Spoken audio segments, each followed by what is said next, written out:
Morning students.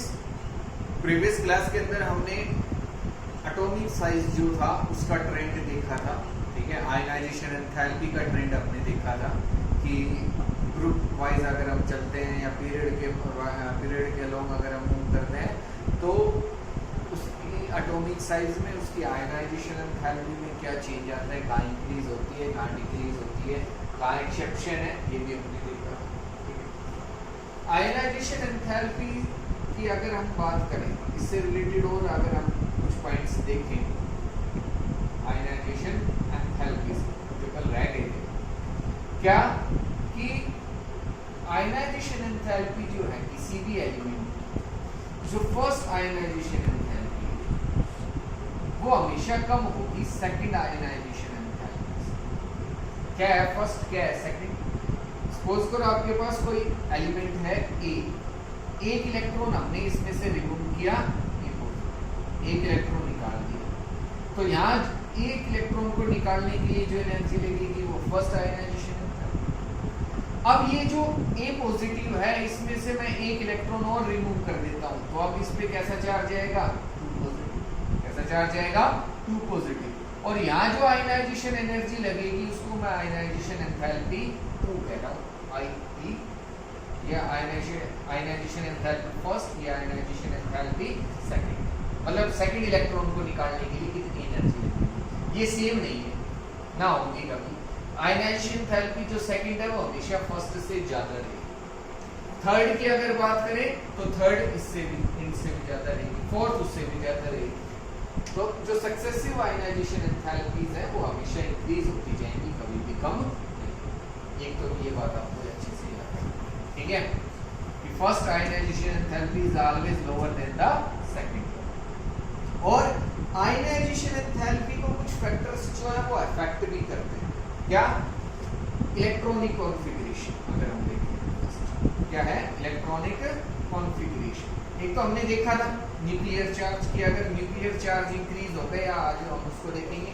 हमने size देखा था कि साइज अगर डिक्रीज हो रहा है, साइज अगर डिक्रीज हो रहा है तो जो आयनाइजेशन एंथैल्पी है वो इंक्रीज हो रही है, एटॉमिक साइज की इनवर्सली प्रोपोर्शनल होती है। साइज डिक्रीज होने का मतलब है कि जो न्यूक्लियर चार्ज है वो इंक्रीज हो रहा है।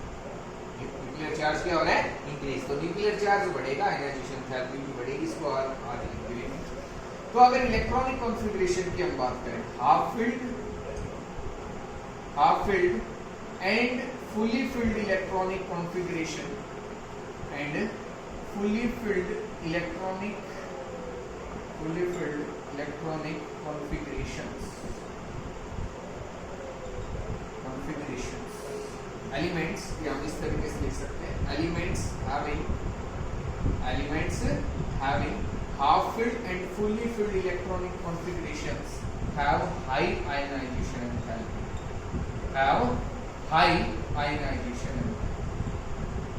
उनकी जो आयनाइजेशन एंथैल्पी है वो क्या रहेगी, जिनके हाफ फील्ड इलेक्ट्रॉनिक मतलब पी में 3 इलेक्ट्रॉन हो, डी में 5 इलेक्ट्रॉन हो, या डी में 10 हो, पी में 6 हो, तो ये जो इलेक्ट्रॉनिक कॉन्फ़िगरेशन है इनमें से इलेक्ट्रॉन निकालना काफी डिफिकल्ट होगा, because these are stable electronic configuration.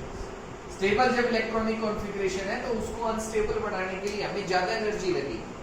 कि कोई भी ऑब्जेक्ट है, कोई भी स्पीशीज है, अगर उसको आपको अनस्टेबल करना है तो उसकी एनर्जी इंक्रीज कर दो, उसकी एनर्जी क्या कर दो, इंक्रीज कर दो, उसकी स्टेबिलिटी डिक्रीज हो जाएगी। तो यहाँ अगर मुझे एक इलेक्ट्रॉन निकालना है तो जितनी एनर्जी मैं सप्लाई करूंगा, ऐड करूंगा, उतनी इनमें जो स्टेबिलिटी है वो कम हो जाएगी, उतनी स्टेबिलिटी क्या हो जाएगी, कम हो जाएगी। तो P3 और P6 हो, इन दोनों में से इलेक्ट्रॉन निकालना काफी डिफिकल्ट है। D5 और D10 हो, इन दोनों में भी इलेक्ट्रॉन निकालना काफी डिफिकल्ट है, तो इनकी जो आयनाइजेशन एंथैल्पी है वो हाई होगी as compare to D4, D3, D7, D6। ये सब इनमें से इलेक्ट्रॉन हम आसानी से निकाल सकते हैं, बट इनमें से नहीं निकाल सकते, ठीक है। P1 हो गया, P2 हो गया, P4, P5, इनमें से आसानी से निकाल सकते हैं, हो जाएगा। तो ये कुछ फैक्टर्स हैं जो अफेक्ट करेंगे आयनाइजेशन एंथैल्पी।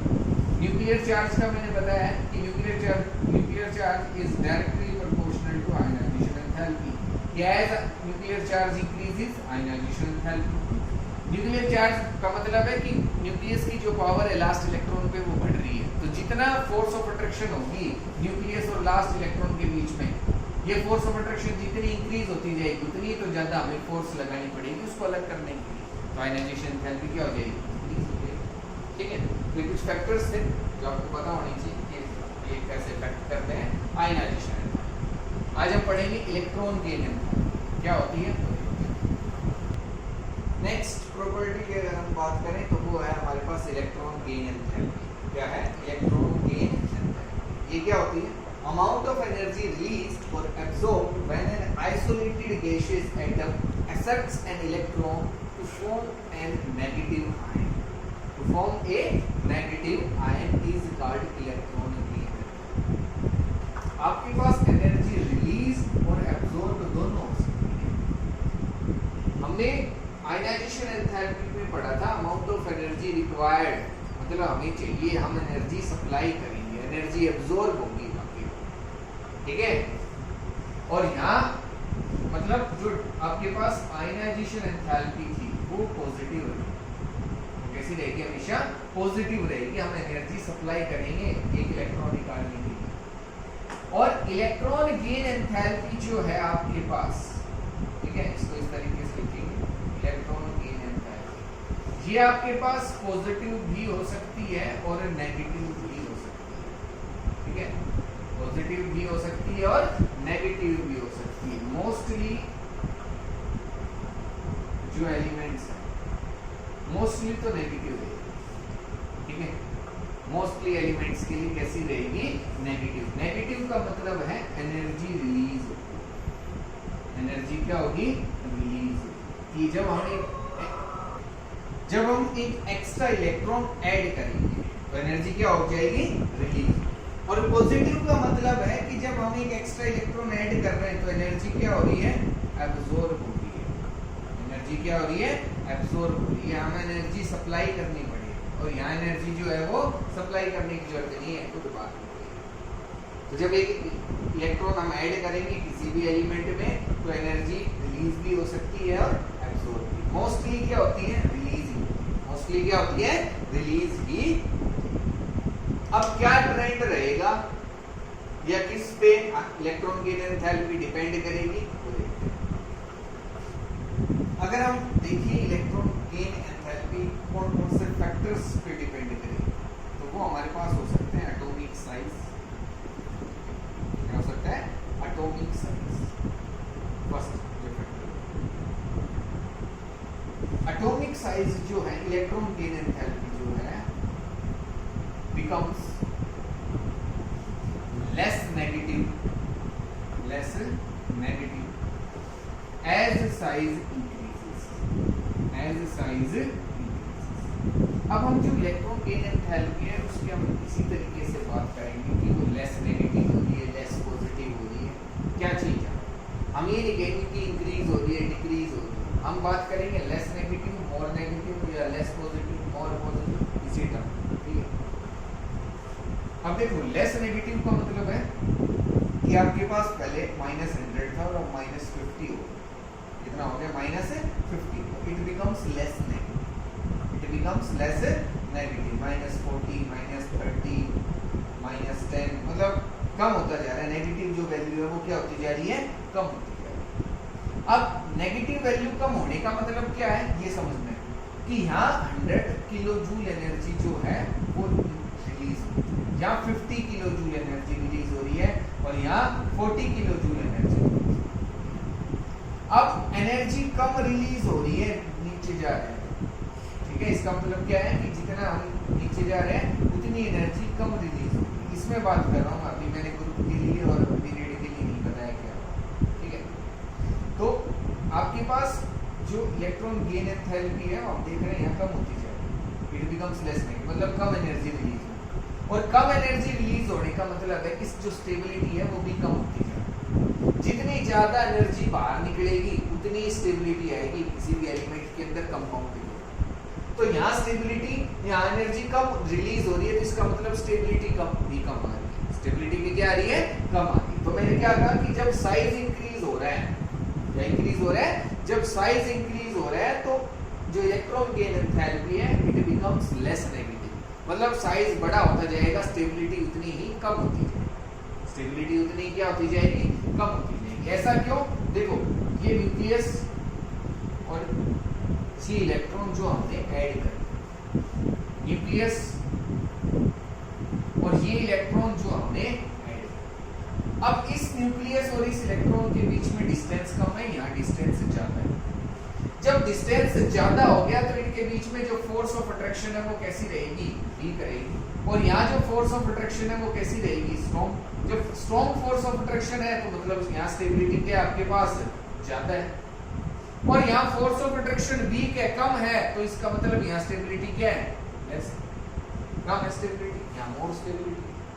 तो ये समझ में आ गया होगा कि जो हम इलेक्ट्रॉन ऐड करेंगे वो जितना न्यूक्लियस के पास जाएगा उतना ही ज्यादा स्टेबल रहेगा, क्योंकि न्यूक्लियस उतनी ज्यादा फोर्स उस इलेक्ट्रॉन पे अप्लाई कर सकता है, और इलेक्ट्रॉन जो हम ऐड कर रहे हैं वो जितना दूर रहेगा न्यूक्लियस से उतनी न्यूक्लियस और उस इलेक्ट्रॉन के बीच में फोर्स भी करेगी और वो उतना ही कम स्टेबल। तो जब साइज इंक्रीज हो रहा है तो ये जो फोर्स ऑफ अट्रैक्शन है न्यूक्लियस और इलेक्ट्रॉन के बीच में ये कम हो जाती है, जिसकी वजह से उसकी स्टेबिलिटी कम हो जाती है and electron gain enthalpy become less negative. तो इसको कैसे लिखेंगे, because on increasing size, the distance between the extra electron and the nucleus increases, due to which force of attraction between nucleus and the extra electron decreases, and hence stability of extra electron,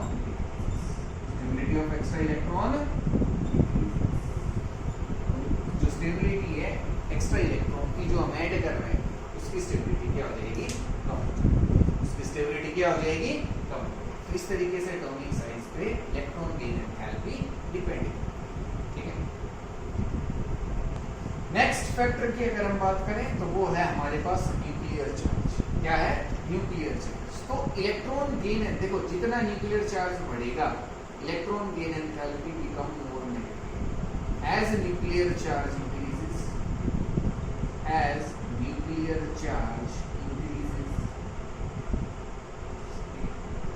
electron gain enthalpy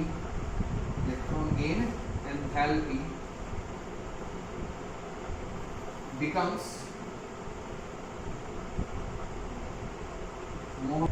more negative। जितना nuclear charge increase होगा उतनी electron gain enthalpy negative, मतलब जो element है, जो atom है, उतना ही stable होता है, ठीक है। क्योंकि न्यूक्लियर चार्ज इंक्रीज होने का मतलब है कि न्यूक्लियस की जो पावर, अट्रैक्टिंग पावर है, वो बढ़ रही है। तो जब ये बढ़ेगी तो फोर्स ऑफ अट्रैक्शन बढ़ेगा, और ये फोर्स ऑफ अट्रैक्शन जितना स्ट्रॉन्ग रहेगा उतनी ज्यादा स्टेबिलिटी आएगी, और जितनी ज्यादा स्टेबिलिटी उतनी ही एनर्जी रिलीज होगी। इसका मतलब इलेक्ट्रॉन गेन एंथैल्पी उतनी क्या रहेगी, नेगेटिव, ठीक है। थर्ड अगर हम फैक्टर की बात करें तो वो है आपके पास इलेक्ट्रॉनिक कॉन्फ़िगरेशन। तो अगर इलेक्ट्रॉनिक कॉन्फ़िगरेशन हम देखें तो अगर आपके पास हाफ फील्ड और fully field electronic configuration,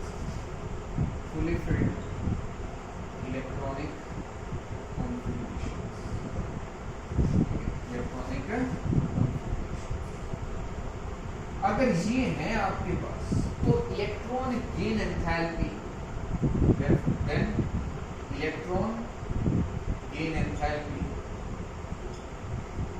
becomes positive, अगर ऐसी इलेक्ट्रॉनिक कॉन्फ़िगरेशन है हमारे पास तो जो इलेक्ट्रॉन गेन एंथैल्पी है वो पॉजिटिव हो सकती है। कैसी हो सकती है, पॉजिटिव हो सकती है। Electron gain enthalpy may be positive, may be positive भी हो जाएगी। अगर पॉजिटिव नहीं होगी तो लेस नेगेटिव तो डेफिनेटली है, स्टेबिलिटी उसके अंदर बहुत ही कम है। और पॉजिटिव अगर हाईली स्टेबल है, हाफ फील्ड या फुली फील्ड इलेक्ट्रॉनिक कॉन्फ़िगरेशन, तो हमें तो एनर्जी लगानी पड़ेगी एक इलेक्ट्रॉन ऐड करने के लिए, आसानी से नहीं होगा। कुछ एलिमेंट्स ऐसे रहेंगे कि जिसका साइज बड़ा है तो हाफ फील्ड है, लेकिन हम फिर भी उसमें आसानी से ऐड कर दें, ठीक है, वो कुछ रहेंगे, हम देखेंगे उसमें, ठीक है। आगे तो इलेक्ट्रॉनिक कॉन्फ़िगरेशन पे आपको ये याद रखना है कि अगर हाफ फील्ड है, फुली फील्ड है, तो उसमें इलेक्ट्रॉन ऐड करना आसान नहीं होगा। तो जो इलेक्ट्रॉन गेन एंथैल्पी वो कैसी हो सकती है, पॉजिटिव हो सकती है। तो ये कुछ फैक्टर्स थे जो इलेक्ट्रॉन गेन एंथैल्पी को क्या कर रहे हैं, अफेक्ट कर रहे हैं। अब हम देखेंगे ग्रुप के अलोंग और पीरियड के अलोंग इलेक्ट्रॉन गेन एंथैल्पी कैसे चेंज होगी। अगर हम बात करें ग्रुप के अलोंग की जो इलेक्ट्रॉन गेन एंथैल्पी, उसमें कैसे वेरिएशन आएगा जब हम टॉप से बॉटम की तरफ अलोंग एक ग्रुप के अंदर। तो जब हम टॉप से बॉटम की तरफ जाएंगे तो एटॉमिक साइज जो है वो क्या होता है, इंक्रीज होता है। एटॉमिक साइज क्या होता है, इंक्रीज होगा। और जब एटॉमिक साइज इंक्रीज होगा तो electron gain enthalpy becomes less negative. Electron gain enthalpy कैसी हो जाएगी, less negative. If we are moving in a, समझ में आ गया होगा आपको। अभी हमने देखा था कि साइज पे कैसे डिपेंड करता है, तो साइज इंक्रीज हो रहा है तो ये कैसी हो जाएगी, लेस नेगेटिव। हम पॉजिटिव की बात इसलिए नहीं कर रहे क्योंकि मोस्टली जो एलिमेंट्स हैं उनके लिए इलेक्ट्रॉन गेन एंथैल्पी कैसी होती है, नेगेटिव। तो इसलिए हम कह रहे हैं कि यहाँ अगर डाउन द ग्रुप जा रहे हैं तो इट बिकम्स लेस। अब हम देखेंगे पीरियड के वो कैसे चेंज होती है, इसको देखेंगे। अगर हम बात करें अलोंग ए पीरियड की, तो जब हम लेफ्ट टू राइट मूव करेंगे along a period, atomic size जो है, एटॉमिक साइज डिक्रीज होता है। एटॉमिक साइज क्या होता है, डिक्रीज होता है। तो electron gain enthalpy, therefore electron gain enthalpy becomes more negative. Electron gain enthalpy कैसी हो जाएगी, मोर नेगेटिव, ठीक है। Halogens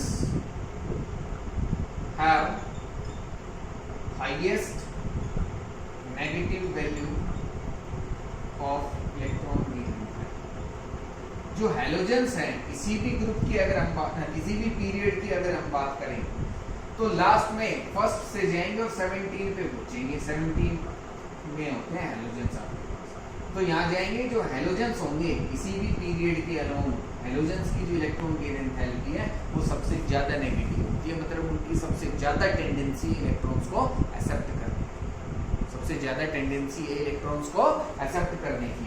and Cl chlorine has highest electron gain enthalpy, has highest electron gain enthalpy in the periodic table. In the periodic table के अंदर सबसे ज्यादा जो इलेक्ट्रॉन गेन एंथैल्पी है, नेगेटिव जो इलेक्ट्रॉन गेन एंथैल्पी है वो किसकी होगी, क्लोरीन की। किसकी होती है, क्लोरीन की, ठीक है। तो हमने तो हैलोजेंस कर देखा। लास्ट ग्रुप में हमारे पास नोबल गैसेस भी है। नोबल गैसेस जो हैं, noble gases have positive electron gain enthalpy due to their stable fully filled electronic configuration, due to their stable fully filled electronic configuration। जो आपके पास नोबल गैसेस हैं उनमें जो इलेक्ट्रॉनिक कॉन्फ़िगरेशन है फुल्ली फिल्ड होती है, उनका ऑक्टेट कंप्लीट रहता है। तो एक इलेक्ट्रॉन ऐड करना जो है वो आसान नहीं होता, तो हमें एनर्जी सप्लाई करनी पड़ती है। तो यहाँ जो इलेक्ट्रॉन की एंथैल्पी वो कैसी रहेगी, पॉजिटिव, किसी रहेगी, पॉजिटिव रहेगी। और हाईएस्ट नेगेटिव किसके लिए रहेगी, हैलोजेंस की। इसके लिए रहेगी हैलोजेंस की। अब देखो एक और इसमें बात है, जो एक्सेप्शन जो हमें देखने को मिलता है इलेक्ट्रॉन गेन एंथैल्पी के अंदर, वो हैलोजेंस में हम देखेंगे। फ्लोरीन, क्लोरीन, ब्रोमीन और आयोडीन, ये हमारे पास हैलोजेंस है, ठीक है।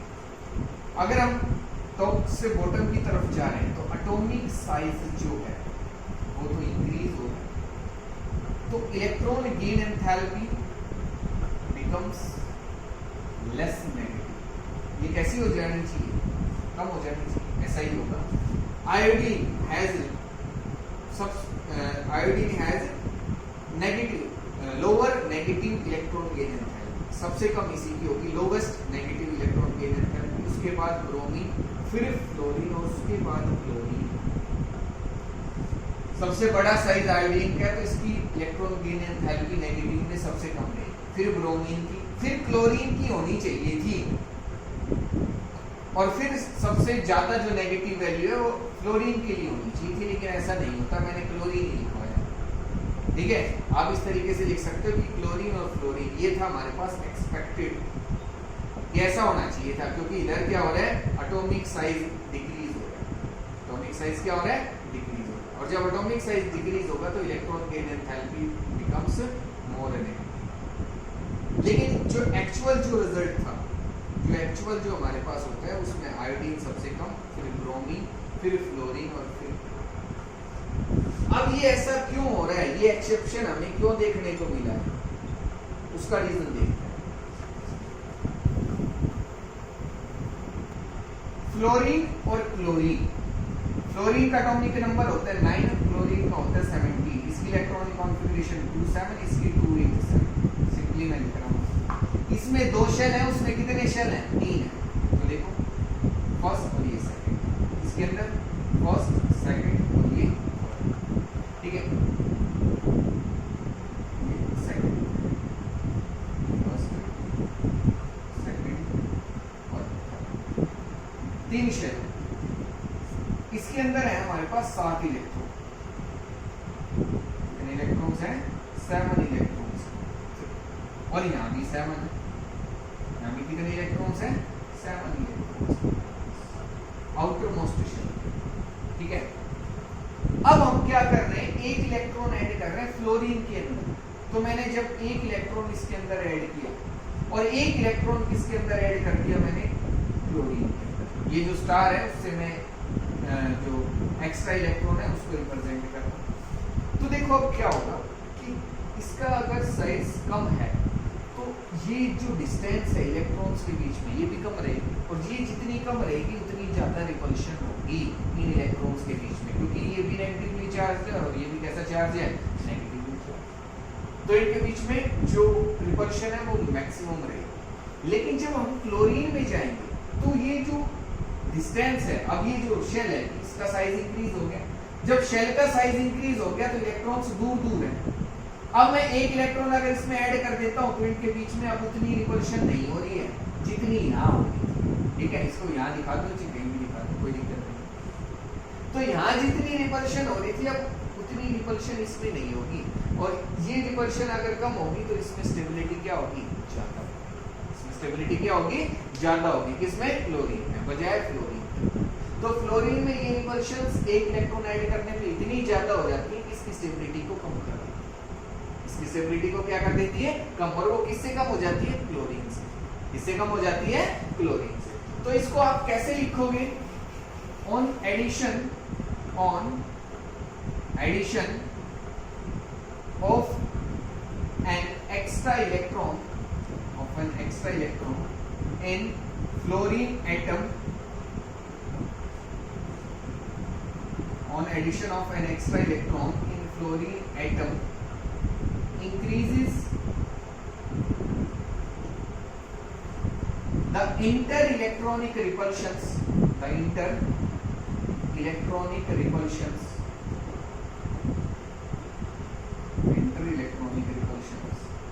are more than the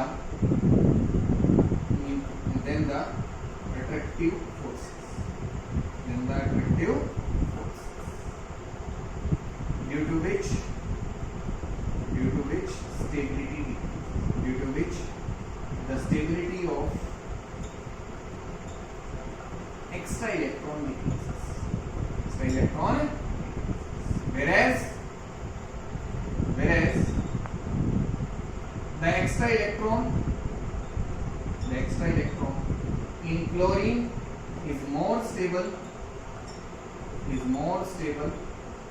due to its large size, to its large size, उसके साइज की वजह से as a result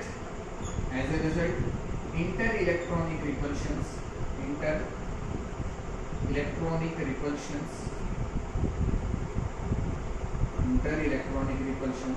are mean. यहाँ इलेक्ट्रॉनिक जो इंटर इलेक्ट्रॉनिक रिपल्शंस है वो क्या होते हैं, मिनिमम होते हैं, कम से कम होते हैं क्लोरीन के अंदर। लेकिन फ्लोरीन का जो साइज है वो कम होता है, जिसकी वजह से इंटर इलेक्ट्रॉनिक रिपल्शंस बहुत ज़्यादा हो जाती है और उसकी स्टेबिलिटी क्या हो जाती है, कम। तो ये आपको याद रखना था, काफ़ी इंपॉर्टेंट टॉपिक है। ठीक है, ये समझ में आ गया होगा इलेक्ट्रॉन गेन एंथैल्पी का क्या ट्रेंड रहेगा। ठीक है, क्या एक्सेप्शन था वो भी हमने देखा। अब नेक्स्ट जो है वो हम इलेक्ट्रोनेगेटिविटी पढ़ेंगे, वो नेक्स्ट क्लास के अंदर करेंगे। आज ये जो करवाया है इसमें अगर कोई भी डाउट रहती है तो जरूर पूछना, काफ़ी इंपॉर्टेंट है ये सभी। ये सब समझ में नहीं आएंगे तो आगे जब हम पढ़ेंगे तो वहाँ दिक्कत आएगी। ठीक है, तो अगर इनमें कोई भी डाउट रहे तो जरूर पूछना। ठीक है।